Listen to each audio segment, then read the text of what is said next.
If you've ever stared at two containers, one labeled wood filler, the other wood putty, and had no idea which to use, you're not alone. But choosing the wrong one can mess up your finish or even ruin your entire project. Let's clear it up right now. Wood filler is made from wood fibers and a binder. It dries hard, can be sanded and stained, and is best for interior use on unfinished wood. Think of it like patching a hole before painting a wall. It becomes part of the wood. On the other hand, wood putty is oil-based, flexible, and stays soft even after drying. It's meant for finished wood and outdoor use.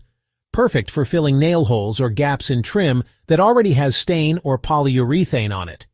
Here's a classic mistake. Someone sands, stains, and finishes their furniture, then notices a tiny gap or gouge. They grab a wood filler and try to patch it, but it doesn't stick well, dries oddly, and stands out like a sore thumb.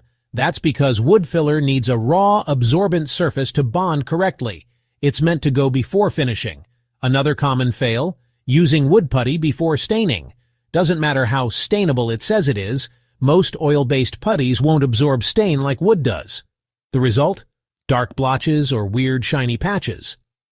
And then you're stuck either sanding the whole thing back down or just living with a bad finish.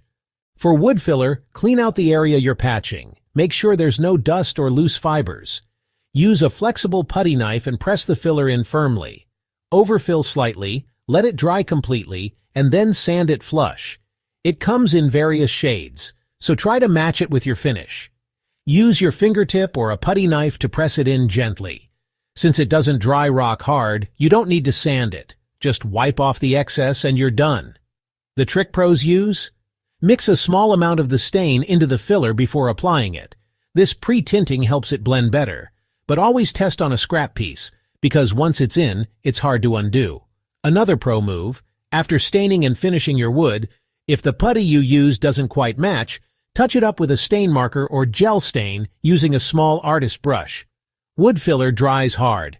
It can crack if used in places where the wood moves a lot, like joints or outdoor projects.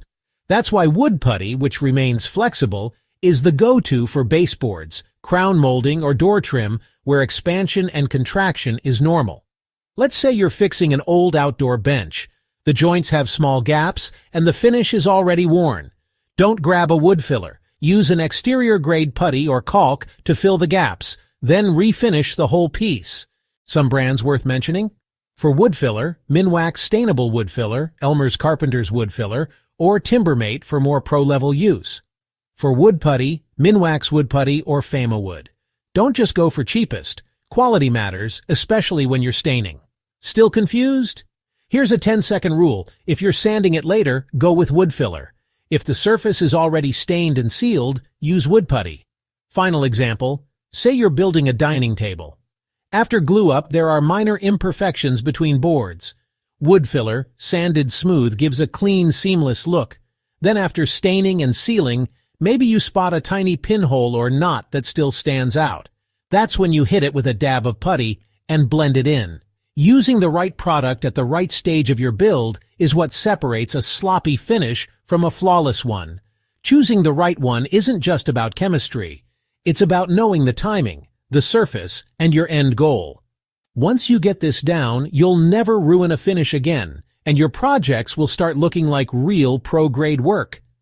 Now that you know the difference, do yourself a favor. Stop wasting time redoing mistakes and start planning your finishing process the right way. You'll save wood, stain, and sanity.